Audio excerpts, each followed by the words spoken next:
please welcome to the TEDxSonomaCounty stage, Nell Watson.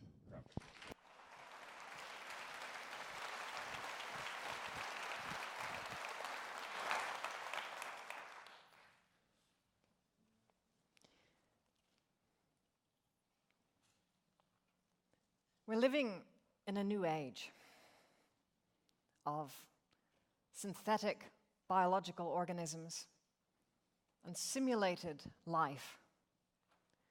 The line between biology and machines, the synthetic and the organic, is blurring. And in fact, the next great leap in computing will be largely biological.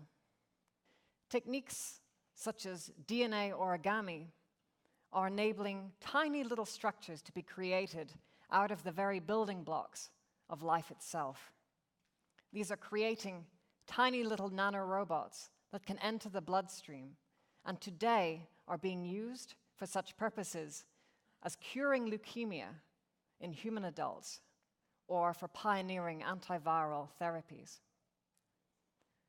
But we can do more.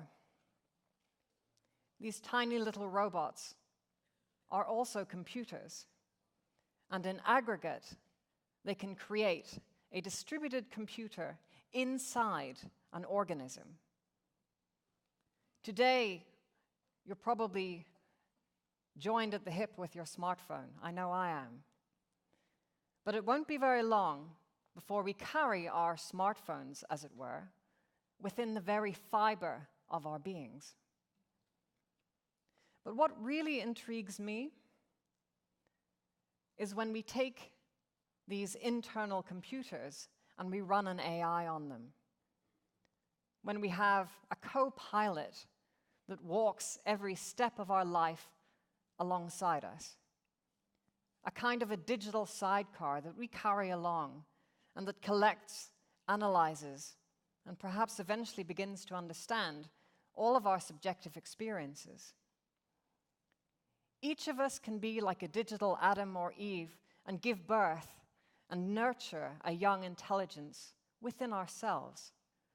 And together, we could give birth to a new generation of biosynthetic intelligence. This might be one great way for machines to begin to understand our values, the things that matter to us as human beings, aesthetics like good and bad taste, and possibly even ethics. For if we are to share a civilization with machines and humans, we need to have machines that we know are safe and operate on a similar level that we do. But ethics is a tricky problem. The great psychologist Lawrence Kohlberg reckoned that there were at least 6 different methods of moral reasoning, from the very basic, don't do something because you'll get in trouble, to don't do something because we all should respect the law, to social contracts like the non-aggression principle, that we shouldn't step on each other's toes. And Kohlberg reckoned that some of the most advanced reasoning involved universal ethics. That means giving moral franchise even to those who are not capable of true ethics themselves, such as children or perhaps animals. What intrigues me is that as machines get better at understanding humans, they will learn all about the fictions and the biases that make up our civilization. And what if we have an intelligence that is capable of the very best level of moral reasoning of humans or greater? A super moral intelligence that is able to understand the world in a much better way than we can in terms of right, wrong, and the values that we all should have. I'm inclined to believe that a truly super moral intelligence would likely be appalled by certain aspects of our civilization.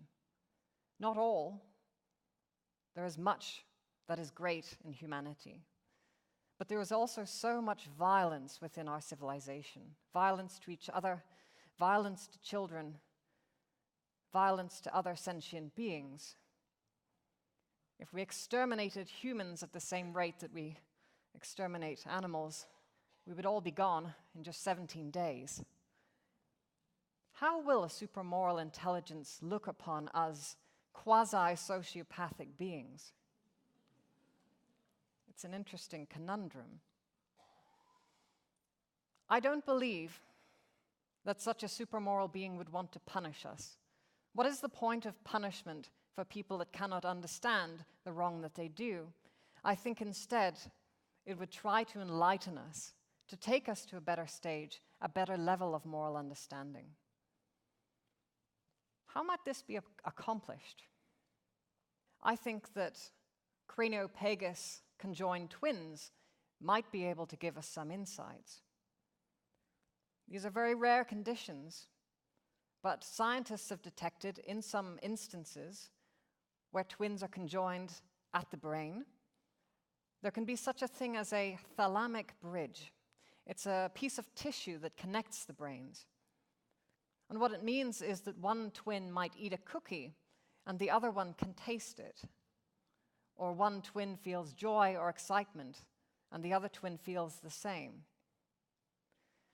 This provides strong evidence that it is possible for multiple human minds to share the same mind space, to share the qualia, the subjective experiences between two or more people. And the nanobots that we will all soon carry around within us could be used to link our brains directly to the cloud and through the cloud to each other.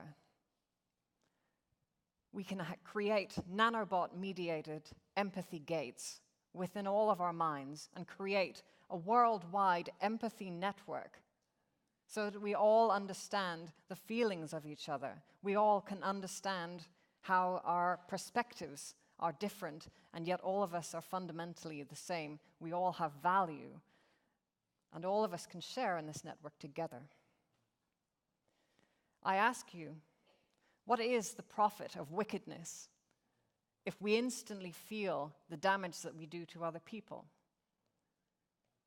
I wonder if these technologies could create a peaceful society on Earth within a single generation. But we can do more beyond Earth itself. I have observed that many different belief systems all share a tenet, an idea between them, that we all falsely believe that we are separate, that there is something intrinsic in each of us that appears to be personal, that appears to be separate, and yet is part of some greater whole, something bigger than all of us together. I love this idea. I love it, and yet I do not want to commit what Paul Kurtz would describe as that transcendental temptation, the temptation to believe in the unknowable just because we really want it to be so. But we could make it so. Those same nanobots that inhabit our brains could, developing new sophisticated methods, eventually map every single neuron in our neural connectome, our brains. We can transition from a physical life form to a digital one. And once in the cloud, our present self, the self from 1 year ago, the self from 5 years ago, our friends, our families together collaborating creatively, being able to share ideas and images and sensations without requiring words. How much creativity could we harness? Of course, if we lack a physical form, then what would be the meaning of death? We could live forever with our friends and families in a bliss of our own creation. Perhaps some of us might choose to return to a physical form. Who can say? It would appear that the destiny of humanity is to merge with machines and to create a new form of human existence. Man's awkward teenage years of frozen empathy are fast fading, and we have an opportunity to embrace an endless extension of consciousness beyond time and beyond space. We can have it if we want it. If we choose it, we can make it so. Thank you.